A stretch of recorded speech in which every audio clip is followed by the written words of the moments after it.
My name is Carrie. I now live with my daughter Deanna and her husband Garrett and their daughter Sarah. This year I turned 70, and it feels like a significant milestone.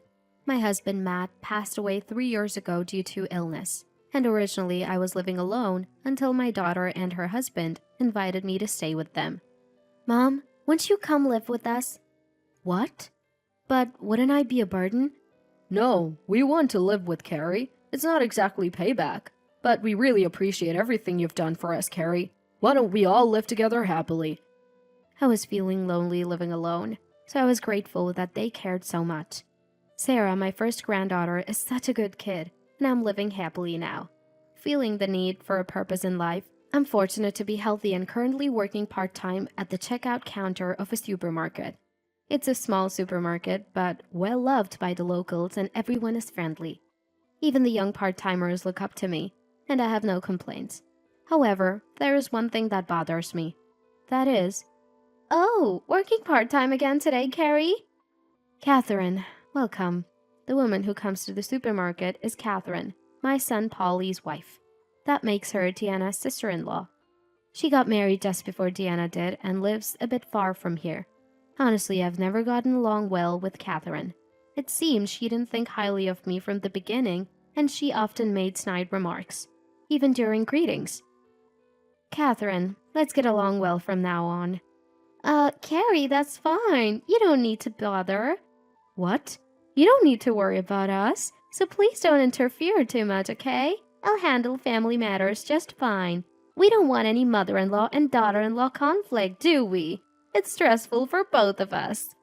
She put up a wall from the beginning and we were shocked. At the same time, I didn't have a good impression of her.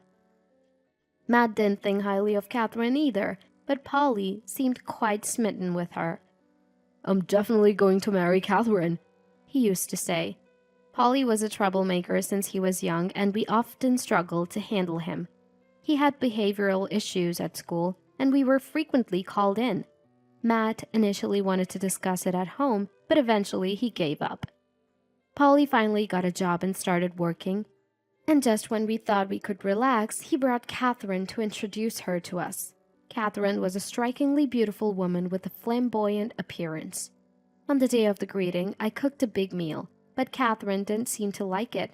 I'm not really into greasy food. It seems like some old-fashioned country cooking, she said, hardly eating. Matt was about to yell at her, but we managed to finish the greeting peacefully. We tried to convince them a few times, but they ended up getting married and now live a bit far from here. It was when Matt was still alive that he warned, You better be sure about this. Don't come crying to me if something goes wrong.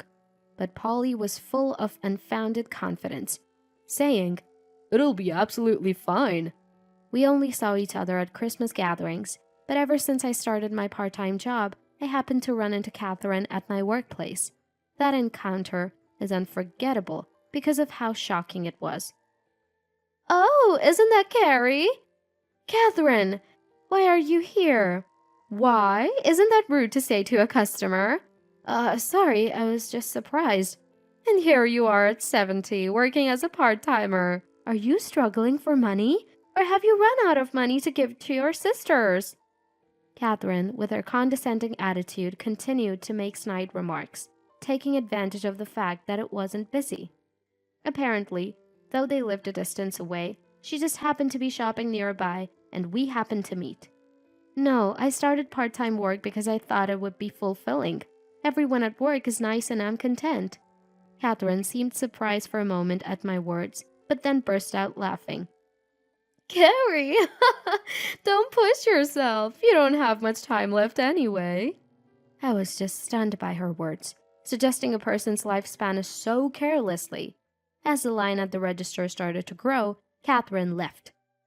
Carrie, are you okay? Yes, sorry about that. She's my son's wife. I didn't mean to cause trouble. No way. That attitude is unbelievable. No respect for a mother-in-law at all. The part-timer who overheard was visibly upset. I was touched that someone cared about me and thanked her for her concern. Let me know if she comes back. Yes, thank you. I thought it was just a coincidence. They live far away, so I didn't expect to see her for a while. But reality proved harsh. Catherine started coming to my workplace about 3 times a week, deliberately seeking me out to make unpleasant remarks. She even spoke disdainfully about Deanna and Garrett, and as if that wasn't bad enough, she even demanded discounts on the store's products. "Oh, Carrie, this deli container's lid is open. Isn't that unhygienic? I'll buy it, so give me a discount." I can't do that. Sorry. Please buy something else. We'll dispose of that one." "What? I'm offering to buy it for you." Every time Catherine came to work, the manager would apologize, and she seemed to enjoy his discomfort with a malicious smile. I was on the verge of exploding with anger. It was becoming a nuisance to the workplace, and I didn't want to trouble Deanna and her family. More importantly, for my own dignity, I called Catherine the next day. "Catherine, please stop coming to my workplace and causing trouble. If this continues, I will have to take action as a mother-in-law." Catherine laughed mockingly over the phone. "Trouble? I'm just worried about Carrie." I wanted to scream at her claim of concern, but I held back and continued calmly. "Your actions are a nuisance. I won't tolerate it any longer." "What? You think it's wrong for me to worry about Carrie? I don't think I deserve to be treated like this." Unrepentant and even defiant, Catherine frustrated me. "Anyway, please stop doing this in the future." Seemingly displeased with my inability to tolerate her any longer, Catherine spat out her last words. "Don't act all high and mighty. You bottom-tier old lady who can't do anything but work before hitting the grave. I'll be sure to tell Polly about this." With that, she hung up. True to her word, the next day I received a call from Polly. "What the hell did you say to Catherine, Mom? That's awful!" As soon as I answered, Polly was yelling at me. "It's Catherine who's awful." "What are you talking about? You said terrible things to Catherine. She's crying. No matter if you're my mother, I won't forgive this." Apparently, Catherine had told Polly a fabricated story, making it seem like I had severely scolded her. Believing her, Polly was furious. If that was all, it would have been fine, but Polly kept calling in anger for hours and finally said, "If this happens again, I won't forgive you," and hung up. "Mom, what's wrong?" Deanna, welcome back." "Nothing, really." "That's a lie. That voice was Polly's, right?" Deanna looked at me sharply. It was hard to stick to the lie. Polly and Deanna, although siblings, if I keep this from them, it might someday cause trouble. I even worried it might harm Sarah. With that thought, I decided to tell Deanna and the others everything. Deanna related to Garrett, and eventually the 3 of us sat down to talk in the evening. "I can't believe that idiot Polly. He barely involved himself in Matt's funeral, but calls only in times like this? Unbelievable." "That happened? I'm sorry I didn't notice." "No, it's not your fault, but I'm worried it might trouble you, like today with the phone call." "Don't worry about that. More importantly, Polly may not realize it, but you should be more careful around Catherine." "That is..." Deanna and Garrett exchanged a look, then nodded and began to speak. "Actually, near my company there's this bar district. One day when I happened to go for a drink, I spotted Catherine there, and she was with a man I've never seen before." Honestly, I felt a pang of sympathy for my own son and couldn't say anything. "Well, that's his own fault. But if something like this happens again to Mom, we need to think about it." Deanna said this with a cheerful smile. "For now, leave this to us. Right, Garrett?" "Yes, leave it to me, Carrie." "Yes, thank you. But really don't push yourselves." I agreed, feeling somewhat overwhelmed by their insistence. Anyway, I thought it best to have nothing more to do with it all. But reality doesn't always go as planned. Catherine came again, seemingly displeased with our last phone conversation. "Oh, Carrie, still working part-time, I see." "Catherine, we talked about this on the phone, didn't we? It seems nothing got through to you. I'm disappointed." Catherine seemed displeased by my words. "Are you sure you should be saying that, Carrie? Do you know that Polly's client is Garrett's company?" Catherine suddenly laughed mockingly and blurted out, Hearing this for the first time, I was shocked and my eyes widened. Seeming pleased with my reaction, Catherine cheerfully laughed and whispered to me, "Come to the cafe by the river called Lark later today, if you don't want Garrett's company to go under. Okay?" Catherine's smile looked devilish. I could only nod and said, "Understood," and she left the shop contentedly, still smiling. After my part-time shift, I headed to the designated cafe. Catherine was already there and beckoned me over. "You came as I expected, Carrie." Her sinister smile sent a chill down my spine. The cafe was quiet, seemingly unnoticed by others. Inside, the two of us sat in the tense silence. "What do you want?" "I was hurt by what happened before, so I want you to take responsibility," Catherine continued with a smile. "Besides, Polly is an executive in his company, involved in big deals. His company and Garrett's are about to have a major business deal. But what if that deal falls through because of you, Carrie? Wouldn't Garrett lose his job?" "You!" "If you care about your beloved Garrett and Deanna, promise to pay me $300,000 right now." "300,000? It's a big amount, but you said a lot to me, right? It's only fair. If you don't agree..." Catherine raised her hand. A menacing man emerged from the back of the cafe and stood in front of the table. "This man, a friend of mine, works in a, let's say, shady world. So if you don't pay, I won't be responsible for what happens to Deanna or Sarah, okay?" I was speechless at her shocking words. Realizing I had married my son to such a terrible woman was overwhelming. I glared at her and managed to say, "Understood."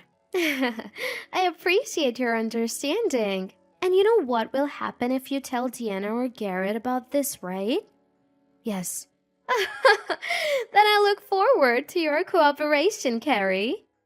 I left the cafe feeling like I was being chased out. Returning home, the house was still and quiet. More than anything, I was shocked at the ugliness of the person Polly had married.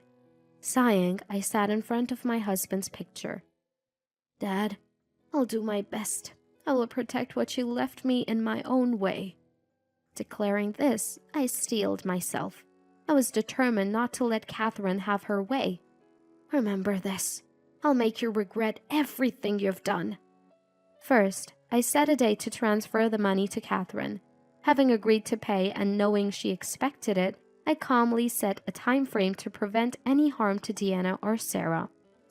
Explaining the difficulty of the amount for a part-timer like me, I promised to pay within a month, and surprisingly, Catherine agreed cheerfully. "Understood. So within a month, then?" "Yes, I'll make sure to pay." That's because there was a reason. I set it for a month. Within a month, a relative's funeral was scheduled. I wanted to resolve things there, so I arranged it without causing any issues. Today is the day of the funeral, where many relatives will gather, including Polly and his wife. I decided to settle things there. "Oh, Sarah has grown so much." "It's been a while, everyone." Our family relatives are relatively close-knit. Just before the funeral started, Polly and his wife arrived. "Wow, this atmosphere brings back memories." "Ugh, this country vibe is too much. Can't wait to leave." Despite the occasion, their usual attitudes were unchanged. As one of the uncles was about to say something, Catherine approached me first. "Hello, Carrie." Her face clearly showed anger, probably about the money not being transferred yet. "Hello, Catherine." After exchanging greetings, the funeral started, so Catherine couldn't say more and took her seat. But her expression seemed to say, "You'll remember this." After the funeral ended, the meal started. The topics were nostalgic memories of the deceased relative, current updates, and talks about my husband, Matt. "Used to go drinking with Matt a lot." Really, time flies. "But it's important to have something like that necklace to remember them by, isn't it?" Indeed. I touched the necklace as I spoke. The small pearl necklace was a gift from Matt. Lost in these fond memories, Catherine suddenly raised her voice. "But is it a tactless to wear such a thing here?" The relatives in the room started murmuring. Besides, that's a fake, right? No such tarnished pearls exist. Well, fake pearls suit a poor person like Carrie, right? How dare you? Wait, Deanna, calm down. But Catherine's cheeks were flushed, probably from drinking. Seemingly emboldened by alcohol, she blurted out these words. Honestly, it was different from what I expected, but she was self-destructing, so I silently vowed to make her pay dearly. Before I could respond, the relative spoke up. What is she talking about? Carrie poor? Don't make such jokes. How could you say such a thing? It's just your lack of judgment. The relatives, angered by Catherine's comments, spoke back, and she seemed surprised. I stood up and faced her. I don't know why you think this pearl is fake, but it's from Matt's jewelry store. It's definitely not fake. Tiffany, ever heard of it? What? Tiffany? As in the famous jewelers? You married him without knowing his father-in-law's company. Carrie used to be the assistant manager of that store. But she's working part-time. That's what I said before. Mom is working part-time just for fulfillment. We don't need her money, but she insists on paying us living expenses every month. Besides, she's retired now, but there's an inheritance in savings left by Matt. We're far from poor. Catherine looked dumbfounded. Polly hurried to her side, trying to defend her. Wait, don't blame her. Polly, look at reality. She's awful. Shut up, little sister. What do you know? Catherine glared at us. I came here to settle this thoroughly, so I began. You won't get away with this. Who won't? Your wife running a scam?